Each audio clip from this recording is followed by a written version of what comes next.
السلام علیکم ورحمۃ اللہ وبرکاتہ۔ نحمد و نصلی علی رسولہ الکریم، اما بعد، اعوذ باللہ من الشیطان الرجیم۔ وَاضْرِبْ لَهُم مَّثَلَ رَجُلَيْنِ جَعَلْنَا لِأَحَدِهِمَا جَنَّتَيْنِ مِنْ أَعْنَابٍ وَحَفَفْنَاهُمَا بِنَخْلٍ وَجَعَلْنَا بَيْنَهُمَا زَرْعًا رَبِّ اشْرَحْ لِي صَدْرِي وَيَسِّرْ لِي أَمْرِي وَاحْلُلْ عُقْدَةً مِّن لِّسَانِي يَفْقَهُوا قَوْلِي سُبْحَانَكَ لَا عِلْمَ لَنَا إِلَّا مَا عَلَّمْتَنَا إِنَّكَ أَنتَ الْعَلِيمُ الْحَكِيمُ۔ اللهم أرنا الحق حقا وارزقنا اتباعه وارنا الباطل باطلا وارزقنا اجتنابه، آمین یا رب العالمین۔ سورۃ الکہف کی آیت نمبر 32 سے آغاز کریں گے آج انشاءاللہ، اور یہ جو آیات ہیں یہاں سے سورۃ الکہف کا دوسرا اہم واقعہ جو اس سورت کے اندر بیان ہوا ہے، اس شخص کا واقعہ جس کو اللہ تعالیٰ نے 2 باپ دیے تھے۔ اللہ تعالیٰ فرماتے ہیں وَاضْرِبْ لَهُم مَّثَلًا، اور ان 2 شخص کی مثال بیان کر دیجئے۔ رجلینی، وہ 2 افراد، جعلنا لأحدہما جنتین من عناب، جن میں سے ایک کے لیے انگوروں کے 2 باغات تھے۔ اگر آپ، یہ چونکہ مکی دور کی صورت ہے اور مکہ کے اندر مسلمان، جیسے پہلے بھی عرض کر چکا ہوں، مفلسی کا شکار تھے، فقر و فاقے کا شکار تھے، اور مشرکین مکہ کے جو سردار تھے ان کے پاس خوب مال تھا، اور وہ اپنے مال کے اوپر تکبر کرتے تھے، گھمنڈ کرتے تھے۔ اور یہ جو دوسرا واقعہ ہے، اس شخص کا واقعہ، اس کو اللہ تعالیٰ نے 2 باغات دیے تھے۔ اس واقعے کو علماء نے کہا کہ یہ فتنہ مال ہے، کہ کس طریقے سے اللہ تعالیٰ نے اس کو مال دیا، اور پھر اس مال کو دیکھتے ہوئے، اس مال کو حاصل کرنے کے بعد اس شخص نے کیا کیا اور کیا اس کا انجام ہوا۔ اللہ تعالیٰ فرما رہے کہ آپ مثال بیان کیجیے ان 2 افراد کی، جن میں سے ایک کو ہم نے دیا ہے 2 باغات انگوروں کے۔ اور ہم سب جانتے ہیں جو انگور ہوتے ہیں یہ بڑی ہی نایاب اور مہنگا قسم کا پھل ہوتا ہے، بہت لذیذ بھی ہوتا ہے، لیکن بڑا کمزور ہوتی ہے اس کی بیلیں۔ اللہ تعالیٰ فرما رہے ہیں وَحَفَفْنَاهُمَا بِنَخْلٍ، اور ہم نے اس انگور کی جو بیلیں تھیں، باغ تھا، اس کو چاروں طرف سے گھیر دیا تھا کھجوروں کے درختوں سے۔ جو کھجور کا درخت ہوتا ہے وہ درخت بڑا مضبوط ہوتا ہے، اتنا مضبوط ہوتا ہے کہ آپ اس کو کہیں کاٹ کے لے جائیں، اس تنے کو کہیں اور جا کے لگا دیں، اس طرح دوبارہ تن کے کھڑا ہو جاتا ہے۔ اللہ تعالیٰ نے اس کی حفاظت ایسے کی کہ اللہ تعالیٰ نے انگوروں کے اس کو بیل دی، باغات دیے، اور ان کی حفاظت کی کھجوروں کے باغات سے، کھجوروں کے درختوں سے۔ وَجَعَلْنَا بَيْنَهُمَا زَرْعًا، اور ان دونوں کے درمیان بھی اللہ تعالیٰ نے اس کو زراعت دے دی۔ یعنی ہم جانتے ہیں کہ جو لوگ بھی اگر یہاں کاشتکاری کرنے والے ہوں تو کاشتکار جب اپنی زمین پہ کوئی چیز کاشت کرتا ہے تو وہ ایک چیز کاشت کرتا ہے، اس کے بعد جب وہ اس کو کاٹ لیتا ہے اس کی فصل کو، اس کے بعد دوسری چیز لگاتا ہے۔ یہاں اللہ تعالیٰ نے ایسا انتظام کیا ہوا تھا کہ ادھر انگور کی بیلیں بھی تھیں، ادھر کھجور کے بڑے بڑے درخت بھی تھے، اور جتنی جگہ بیچ میں تھی اس کے اندر بھی اللہ تعالیٰ نے اس کو فصل دی ہوئی تھی۔ یعنی 12 مہینے اس کا جو باغ تھا وہ لہلہان رہتا تھا، اور اس میں فصلیں آتی تھیں، اور خوب اس سے وہ فائدہ اٹھاتا تھا۔ آگے اللہ تعالیٰ فرما رہے ہیں کلتا الجنتین آتت اکلها ولم تظلم منه شیئا، اور یہ دونوں کے دونوں باغ خوب پھل لاتے اور اس میں کوئی کمی نہ ہوتی۔ وفجرنا خلالهما نہرا، اور ہم نے ان دونوں باغوں کے درمیان میں سے ایک نہر بھی جاری کر دی تھی۔ یہ جو کاشتکار ہوتے ہیں یہ جتنی محنت کر لیتے ہیں اپنی زمین کو کاشت کرنے میں، اس پہ بیج لگانے میں، اس کے بعد اس کو کھاد وغیرہ دینے میں، اس کے بعد ان کو 2 چیزوں کا انتظار ہوتا ہے۔ ایک کہ اس کے اوپر کوئی کیڑا نہ لگ جائے، ایک وہ اس کے بارے میں فکر مند ہوتے ہیں، اور دوسرا وہ پانی کے بارے میں فکر مند ہوتے ہیں کہ پانی کا انتظام کیسے ہوگا، بارش ہوگی نہیں ہوگی، کیسے پانی آئے گا، کیا ہوگا۔ اللہ تعالیٰ نے اس پانی کا انتظام بھی کیا ہوا تھا کہ ان دونوں باغات کے درمیان میں سے ایک نہر جاری کر دی۔ اب اس کو پانی کی بھی کوئی تکلیف نہیں، اس کے دونوں باغات کو خوب پانی مل رہا ہے، اور وہ خوب پھل پہ پھل دے رہے ہیں۔ اور اللہ تعالیٰ فرما رہے ہیں وَفَجَّرْنَا خِلَالَهُمَا نَهْرًا، ہم نے ان باغوں کے درمیان نہر جاری کر رکھی تھی۔ وَكَانَ لَهُ ثَمَرٌ، اور اس کے پاس صرف یہ 2 باغات نہیں تھے جو سارا سال فصل دیتے تھے، اور بڑی ہی مہنگی اور زبردست فصل دیتے تھے، نہیں کھجور کی فصل، انگور کی فصل۔ اللہ تعالیٰ فرما رہے ہیں وَكَانَ لَهُ ثَمَرٌ، اس شخص کے پاس مال و اسباب بھی تھا، جائیداد بھی تھی۔ ابن عباس رضی اللہ عنہ فرماتے ہیں یہاں لفظ ثمر سے مراد ہے ذهب وفضة واموال، سونا، چاندی اور دوسرے قسم کے اموال۔ یعنی اس کے پاس جائیدادیں بھی تھیں، وہ جو مال فصل بیچتا تھا اس کے پاس کو اتنا مال تھا کہ اس کے پاس خوب جائیدادیں تھیں. تو ایک دن کیا ہوا، فقال لصاحبہ، تو اس نے اپنے دوست سے کہا. کہیں تفاسیر میں لکھا ہے کہ دونوں بھائی تھے، کہیں لکھا ہوا ہے کہ دونوں دوست تھے، کسی قبیلے کے، یعنی ایک ہی قبیلے سے تعلق رکھنے والے لوگ تھے. تو وہو یحاورہ، اس نے اپنے بھائی سے بات چیت کی، بات چیت کرتے وقت اس سے کہا انا اکثر منک مالا واعز نفرا، میں تم سے مال میں بھی اور جتھے میں بھی تم سے زیادہ ہوں. یعنی باتوں باتوں میں اس نے یہ گھمنڈ کر دیا، باتوں باتوں میں اس نے یہ بات کہہ دی. کوئی ضرورت نہیں تھی بات کرنے کی. دو دوست بیٹھے ہوئے، ایک دوست کے پاس 2 باغات ہیں، ان باغات میں خوب پھل آ رہے ہیں، اس کے پاس جائیدادیں بھی ہیں، اس کا مال خوب بکتا ہے، اس کو خوب مال آتا ہے. دوسرا جو ہے وہ ایک عام سا آدمی ہے، لیکن دوست ہیں دونوں یا بھائی ہیں. تو دونوں میں سے ایک نے، اس کو اللہ تعالیٰ نے دونوں باغات دیے تھے، اس نے تکبر کیا اور بیٹھے بیٹھے اپنے دوست سے بات کرتے کرتے کہنے لگا کہ میں تم سے مال میں بھی آگے ہوں اور میں تم سے جتھے میں بھی آگے ہوں. سوال یہ پیدا ہوتا ہے کہ اس نے اپنے آپ کو بہتر کیوں سمجھا؟ آپ کے خیال میں اس نے اپنے آپ کو بہتر کیوں سمجھا؟ اس کا قد لمبا تھا، وہ کسی اور قبیلے کا تھا. کیا وجہ تھی چاچا جی؟ کیا وجہ ہوگی؟ مال کی وجہ سے. اس مال کی وجہ سے وہ سمجھا کہ میں اس سے بہتر ہوں. اللہ کے نبی صلی اللہ علیہ وسلم کی حدیث آپ نے فرمایا ان اللہ یعطی الدنیا من یحب ومن لا یحب، اللہ تعالیٰ دنیا دیتے ہیں اس کو بھی جس سے وہ محبت کرتے ہیں اور اس کو بھی جس سے محبت نہیں کرتے. ولا یعطی الایمان، اور اللہ تعالیٰ ایمان نہیں دیتے الا من یحب، مگر اس کو جس سے وہ محبت کرتے ہیں. اگر کسی کے پاس مال ہو، کسی کے پاس اولاد زیادہ ہو، کسی کے پاس نفری زیادہ ہو، اس کا یہ قطعی مطلب نہیں ہے کہ اللہ اس سے زیادہ محبت کرتے ہیں. لیکن وہ گھمنڈ کر بیٹھا. اس نے آگے کہے گا بھی، آپ دیکھیے گا، یہ باتیں کرے گا جو میں نے آپ سے حدیث کے متعلق بات کی. اچھا، بعض اوقات یہ بھی سمجھے کہ بعض اوقات لوگ اپنے منہ سے نہیں کہتے کہ میں تم سے بہتر ہوں. لوگ ایسے کچھ کام کرتے ہیں جس سے وہ ظاہر کرنا چاہتے ہیں کہ ہمارے پاس بہت مال ہے، ہم آپ سے بہت اچھے ہیں. اس کے مظاہرے عام طور پہ لوگ کہاں کرتے ہیں؟ کن جگہوں پہ کرتے ہیں؟ شادی بیاہوں میں. اور جناب شادی بیاہوں کے علاوہ اب جنازوں میں بھی کرتے ہیں. اب جنازوں میں بھی کرتے ہیں، دکھا دکھا کے شادیاں کرتے ہیں، دکھا دکھا کے مال دیتے ہیں، ایسی چیز دیتے ہیں کہ پتہ چلے، مشہوری ہو کہ بھئی ہم نے اپنی بیٹی کو یا اپنے بیٹے کو یہ دیا. آپ نے اپنے بچے کو یا بچی کو جو دینا ہے وہ آپ کا اس کا معاملہ ہے. ضروری تو نہیں آپ لوگوں کو دکھا دکھا کر بلائیں ہم یہ دے رہے ہیں، سب کے سامنے اس کو چیزیں دیں. ایک صاحب کی شادی میں گیا، بہت مالدار آدمی ہے. تو جب میں وہاں گیا تو شادی ہال میں داخلے سے پہلے، کافی بڑا شادی ہال تھا، کافی لوگ تھے، ہزاروں لوگ تھے وہاں پہ. تو شادی ہال میں داخلے سے پہلے ایک مرسیڈیز کھڑی ہوئی تھی دروازے سے پہلے، بڑی خوبصورت. اس پہ 2 الفابیٹ بھی لکھے ہوئے تھے، یعنی ایسے اگر کسی کا نام احمد ہے تو اے لکھا ہوا ہے، کسی کا نام مریم ہے تو ایم لکھا ہوا ہے. تو کچھ ایسے لکھا ہوا تھا. مجھے سمجھ نہیں آیا، میں نے غور بھی نہیں کیا کہ دولہا اور دلہن کا نام کیا ہے.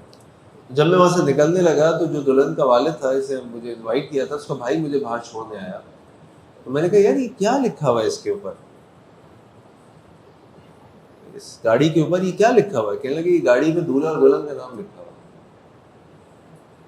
اب اگر آپ نے اپنے بچے کو گاڑی دینی ہے، یہ شوق سے دیجیے، کوئی منع نہیں ہے. اللہ نے آپ کو مال دیا ہے، اپنے بچوں کو دیجیے. بچوں پہ خرچ کرنا، گھر والوں پہ خرچ کرنا، یہ صدقہ ہے. اگر آپ کی نیت اچھی ہے، آپ ان کی تربیت کرنا چاہتے ہیں، ان کو اچھی تعلیم دینا چاہتے ہیں، ان کو سہولت دینا چاہتے ہیں، ہر ماں باپ چاہتے ہیں، ماں باپ کی ذمہ داری بھی ہے کہ اپنے بچوں کو ہر وہ جائز چیز دیں جو اللہ نے جائز قرار دی ہے اور وہ استعمال کریں، اس سے بس بگاڑ پیدا نہ ہو. لیکن سب کے سامنے بتا کر دکھا کر دینے کی ضرورت نہیں. کتنے ہی لوگ وہاں پر آئیں گے جو بیچارے نہیں کر سکتے اور وہ خود سوچیں گے، یا کتنے لوگ آئیں گے جو ان کی تعریف کریں گے. میں آپ کے سامنے ذکر کر رہا ہوں کہ جی مرسیڈیز کھڑی تھی، اس مرسیڈیز کے اوپر یہ الفابیٹس لکھے ہوئے تھے. مجھے بتانے کی ضرورت نہیں تھی، مجھے پتہ ہی نہیں چلتا کہ میں نے اپنی بچی کو کیا دیا یا آپ نے اپنی بچی کو کیا دیا. میرا اور میری بچی کا معاملہ ہے، لیکن دکھانا تھا. تو کئی لوگ زبان سے نہیں کہتے، کئی لوگ اپنے ایکشن سے کہتے ہیں، اپنے افعال سے کہتے ہیں. تو اس شخص نے کہا کہ بھائی انا اکثر منک مالا واعز نفرا، میرے پاس باغات ہے، میرے پاس جائیداد ہے، میرے پاس مال ہے، میرے باغات سارا سال فصل دیتے ہیں، میں تم سے مال میں بھی زیادہ ہوں اور تم سے جتھے میں بھی زیادہ ہوں.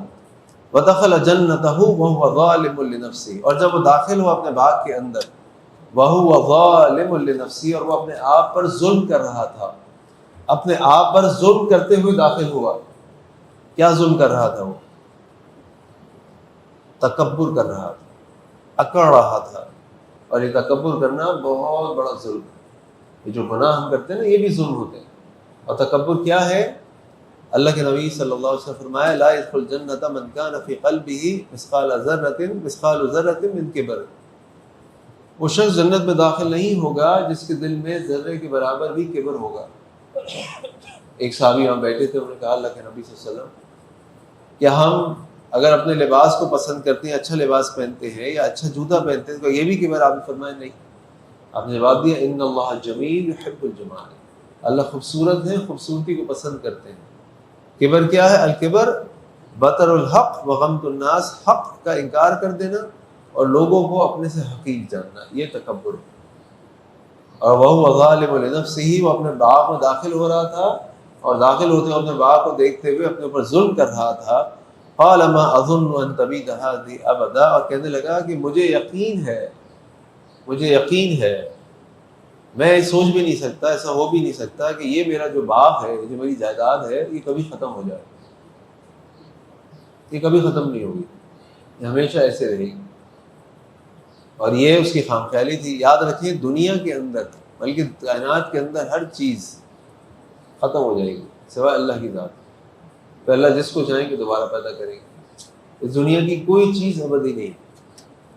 اس آخرت کی جو جنت جانا ابدی ہے، اس دنیا کی کوئی چیز ابدی نہیں، ہر چیز ختم ہو جائے گی. تو وہ کہنے لگا قال ما اظن ان تبید هذه ابدا، کہ یہ مال تو کبھی ختم نہیں ہوگا، یہ تو ہمیشہ رہے گا میرے باغات. کیوں؟ اس کو گھمنڈ تھا اپنے مال پہ، اس کو گھمنڈ تھا اپنی عقل پہ، اس کو گھمنڈ تھا اپنی سمجھداری پہ، اس کو گھمنڈ تھا اپنی زراعت کی مہارت پہ کہ میں چلاؤں گا اس باغ کو. دیکھو ایسے زبردست انتظام میں سنبھالتا ہوں. بعض لوگ کرتے ہیں، بعض لوگ کرتے ہیں جی ہم نے یہ کیا، ہم نے یہ کیا، میں نے یہ کیا، میں نے یہ کیا. یہ جو میں اور ہم ہے نا، یہ تکبر ہے. خاص طور پہ میں، یہ جو میں ہے نا، یہ انسان کو لے ڈوبتا ہے. انا، ایسا عربی میں ہم کہتے ہیں انا. اگر آپ لوگوں کے ساتھ ہیں تو آپ بولے ہم نے یہ کام کیا، ہم مل کے یہ کام کرتے ہیں، ہم نے یہ حاصل کیا. اور سب سے بڑھ کے یہ کہ اللہ کی رحمت سے ہمیں یہ ملا، اللہ کی رحمت سے یہ کام ہو گیا، اللہ کی توفیق سے یہ کام ہو گیا. میں ایک کمپنی کو جانتا ہوں، جب میں گیا کس سلسلے میں ان کو کوئی لیکچر دینے کے لیے، کئی سال پہلے کی بات ہے. وہ کمپنی پاکستانی کمپنی، اس کمپنی کا میں نام نہیں لے رہا قصداً. اس کمپنی نے پچھلے 20 سال پہلے وہ کمپنی شروع ہوئی، اس کمپنی نے اتنا گروتھ ہوئی اس کمپنی کی، یعنی کمپنی ماشاءاللہ اتنی بڑھ گئی کہ اگر آپ شہید ملت سے پول بھی اتریں گے نا تو آپ کو اس کمپنی کا بورڈ نظر آ جائے گا. اور وہ یہ کہتے ہیں کہ ہمیں سمجھ نہیں آتا ہے کہ ہمارا کام کہاں سے آرڈر آتے ہیں، کیا ہوتے ہیں. بڑی بڑی ملٹی نیشنل ان کے سامنے آ گئی پاکستان میں، جو چیزیں وہ بناتے اور بیچتے ہیں سب آؤٹ ہو گئے. وہ کمپنی سٹینڈ کر رہی ہے آج بھی ماشاءاللہ. اور وہ کمپنی بڑی دیندار لوگوں کی ہے. اور جب میں وہاں گیا اور میں ان کی بزنس ٹیم کے ساتھ بیٹھا تو انہوں نے بتایا کہ جی ہمیں تو ہدایت ہے، ہماری گائیڈ لائن ہے کہ آپ نے جب بھی کمپنی کی کوئی میٹنگ کرنی ہے تو آپ نے ہمیشہ یہ بولنا ہے کہ اللہ کی رحمت سے ہم نے اتنی سیل کر دی، اللہ کی رحمت سے ہم یہ کام کر رہے ہیں، انشاءاللہ اللہ تعالیٰ کی توفیق سے اگلے سال ہم اتنا کریں گے. آپ نے یعنی کمپنی کے مالکان کی طرف سے ہدایت ہے کہ آپ نے ہر جملے میں یہ اللہ کی رحمت، اللہ کی توفیق اور اللہ پر سارا معاملہ ڈالنا ہے، اپنے اوپر کوئی تمغہ نہیں لینا. یہ اللہ کی رحمت سے ہو رہا ہے. اور اللہ نے ان کو اتنی برکت دی ماشاءاللہ، خوب نیکی کے کام کرنے والے، خوب دین میں آگے بڑھنے والے. اور یہ کس وجہ سے؟ کہ انہوں نے تکبر نہیں کیا اپنے مال کے اوپر. آج بھی آپ ان سے ملیں بڑی احترام سے، بڑی عادی سے، بڑی محبت سے ملتے ہیں. میں آج سے 20 سال پہلے ایک چھوٹی سی دکان لے کے بیٹھے ہوتے تھے، اس وقت بھی میں نے ان کو دیکھا ہوا ہے اور آج بھی میں ان کو دیکھتا ہوں. ماشاءاللہ ان کی محبت میں، ان کی عاجزی میں کوئی فرق نہیں. اور اللہ نے خوب دیا ان کو. کیوں؟ وہ تکبر نہیں کر رہا ہے. یہ کیا کہنے لگا؟ یہ کہنے لگا ما اظن ان تبید هذه ابدا، میرا نہیں خیال کہ یہ میرا جو باغ ہے، یہ جو میرے باغات ہے، میرا مال ہے، کبھی کم ہوگا. پھر اس نے دوسرا کلیم یہ کیا وما اظن الساعۃ قائمہ، وہ اور آگے بڑھ گیا، کہنے لگا مجھے تو یہ بھی یقین نہیں ہے کہ قیامت قائم ہوگی، مجھے یہ بھی یقین نہیں ہے. اور پھر کہنے لگا ولا رددت، اور اگر میں اپنے رب کی طرف لوٹایا بھی گیا، ولا رددت الی ربی لاجدن خیرا منها منقلبا، تو یقیناً میں اس لوٹنے کی جگہ میں آخرت میں اس سے بھی بہتر پاؤں گا.